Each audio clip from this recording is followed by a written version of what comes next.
Imagine this. You're going to go to war against absolute giants like Paytm and PhonePe with a sticker. Sounds crazy, right? Well, that's pretty much what BharatPe did. Today, we're going to unpack the wild story of how one simple QR code kicked off a massive fintech gold rush on the streets of India. Let's dive in. So here's the real head-scratcher. In a market totally flooded with big-name players, how on earth did BharatPe manage to slap its QR code on every single street corner? We're talking from the busiest markets in Delhi to the tiniest little shops. The secret wasn't some fancy high-level tech. It was about fixing a really simple, annoying problem that somehow everyone else was just ignoring. All right, so to really get the genius of BharatPe, we need to hop in a time machine and go back to 2018. See, while people in the cities were all tap-in and paying with their phones, millions of small shopkeepers were basically drowning in cash. They were completely locked out of the whole digital revolution because of some major roadblocks. And just look at the size of this market. We're talking about 60 million local shops, the kiranas, the small stores that are literally the backbone of Indian retail. This wasn't some tiny niche. This was a gigantic, untapped ocean of customers that the big payment companies had completely forgotten about. So you gotta ask, why were they left behind? Well, on one hand, you had these clunky, super expensive credit card machines. And on the other, you had these confusing bank apps that were just a nightmare to use. What did a merchant actually need? Something dead simple, something free, and something that gave them their money right away. The existing players just weren't offering that, leaving this massive hole in the market just waiting for someone to fill it. And right into that massive gap walked BharatPe. And their solution, it was so incredibly simple, it was kind of revolutionary. They didn't invent some crazy new technology, they just took what was already there and reimagined it to solve one very specific problem. Their weapon of choice? The interoperable UPI QR code. Now, what this meant was that a shopkeeper could finally get rid of that ugly mess of 10 different QR codes for 10 different apps. All they needed now was one.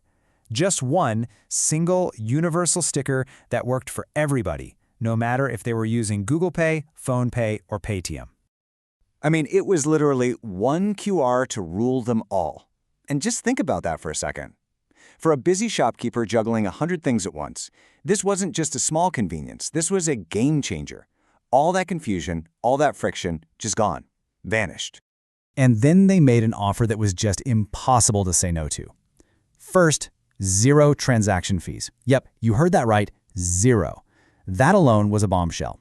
All the money from a sale went straight into the merchant's bank account, instantly. And signing up? It took a few minutes, not a few days. It was the perfect package, fast, free, and just stupidly simple. So with this unbeatable offer, BharatPe didn't just grow, it exploded.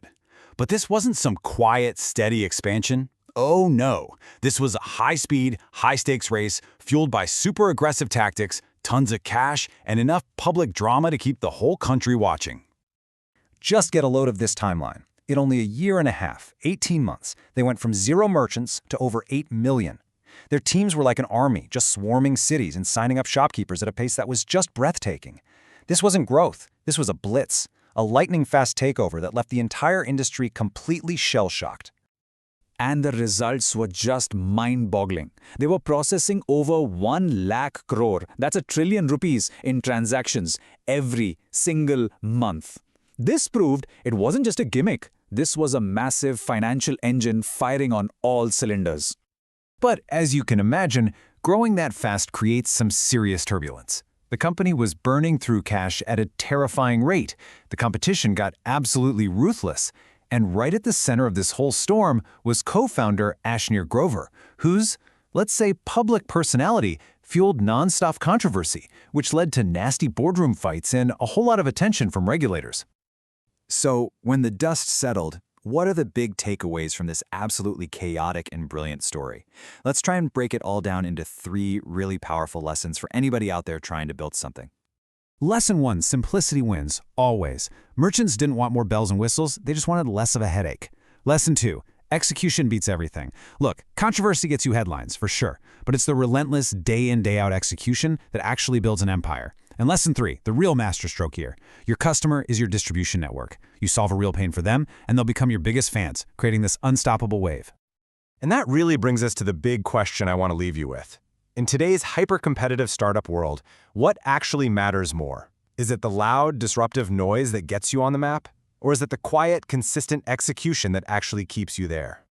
I'd love to know your thoughts on that one, so drop them in the comments. And hey, if you enjoyed this breakdown, make sure to hit that like button and subscribe. We drop new explainers on the biggest stories in tech and business every single Tuesday, Thursday, Saturday, and Sunday at 6:30 p.m. Thanks for watching, and we'll see you in the next one. Imagine this. You're going to go to war